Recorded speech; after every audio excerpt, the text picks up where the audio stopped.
Bonjour, aujourd'hui c'est la fête de la présentation du Seigneur qui est célébrée selon la prescription juive de présenter les enfants 40 jours après leur naissance.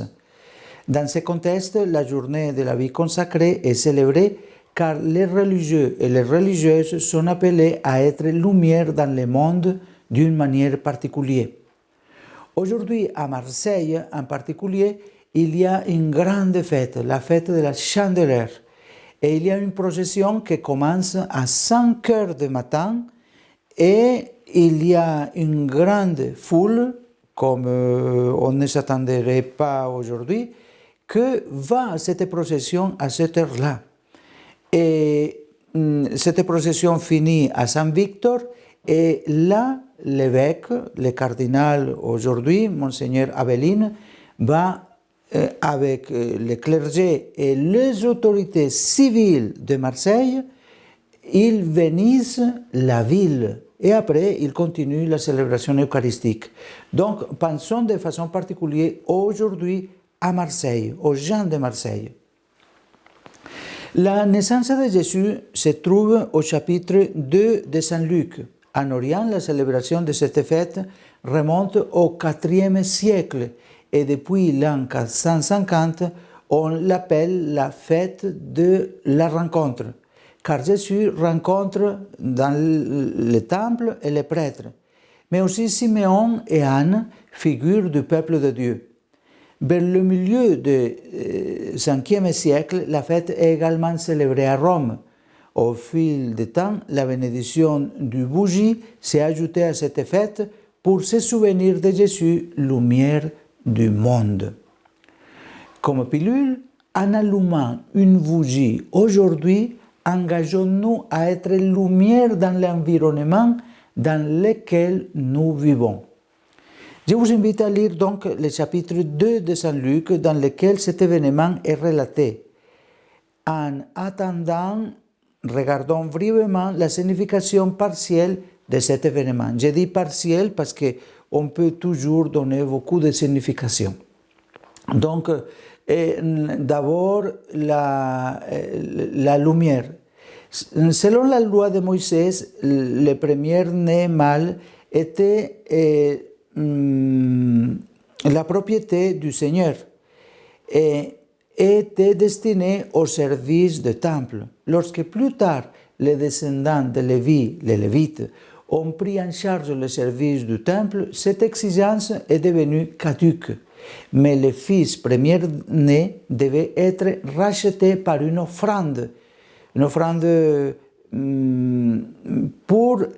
qui servait à la subsistance des prêtres. Et Joseph et Marie ont donné 2 colombes ou 2 tourterelles. La rencontre avec Simeon et Anne, c'est aussi très important. Sous l'action de l'Esprit Saint, tous les deux viennent au temple.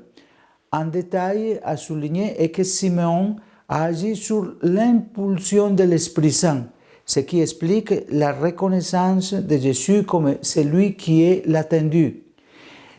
Lui le proclame lumière des nations, une lumière devant laquelle il faut prendre position. La vraie lumière qui éclaire tout homme en venant dans le monde, et pourtant le monde ne l'a pas reconnu, comme dira Saint Jean au chapitre 1, versets 9 et 10 de son évangile. Après, il y a cette phrase importante de Simeon à Marie. Une épée transpercera l'âme. Simon bénit donc à José et à Marie, mais les paroles ne sont adressées qu'à la mère. L'enfant sera un signe de contradiction. Jésus est la lumière du monde, mais il sera rejeté. Jésus sera admiré et aimé, mais il sera crucifié, vaincu. Il mourra et ressuscitera. Un chemin de contradiction qui marquera le cœur de la mère. La prophétesse Anne arrive également au temple d'après les détails de l'évangéliste. Il est clair qu'elle est aussi une femme de Dieu. très vieille, une veuve. Son statut de prophétesse lui permet de voir ce que les autres ont du mal à voir, la présence de Dieu. Elle sait aller au-delà des apparences et voit dans l'enfant l'attendu des nations. C'est une grâce que nous devons demander à Dieu, voir au-delà de ce qu'on voit normalement.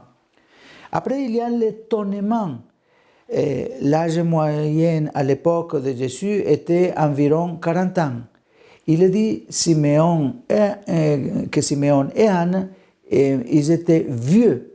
En général, les personnes âgées vivent avec des souvenirs, avec la nostalgie des temps passés, tandis que les jeunes vivent d'espérance en regardant vers l'avenir.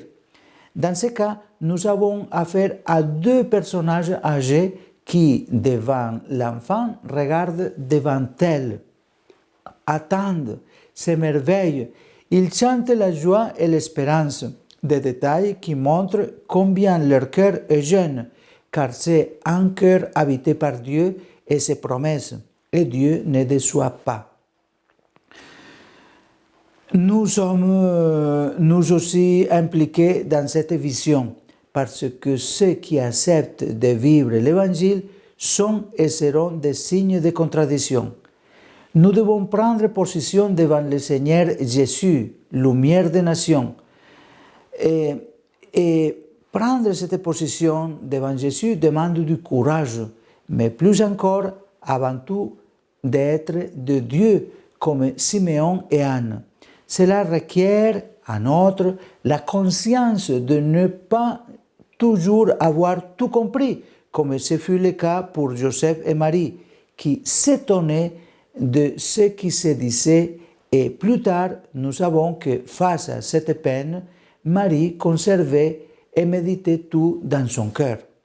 Alors, laissons-nous humblement émerveiller par cet enfant Dieu et soyons lumière dans l'environnement où nous vivons. Bonne fête de la Chandeleur.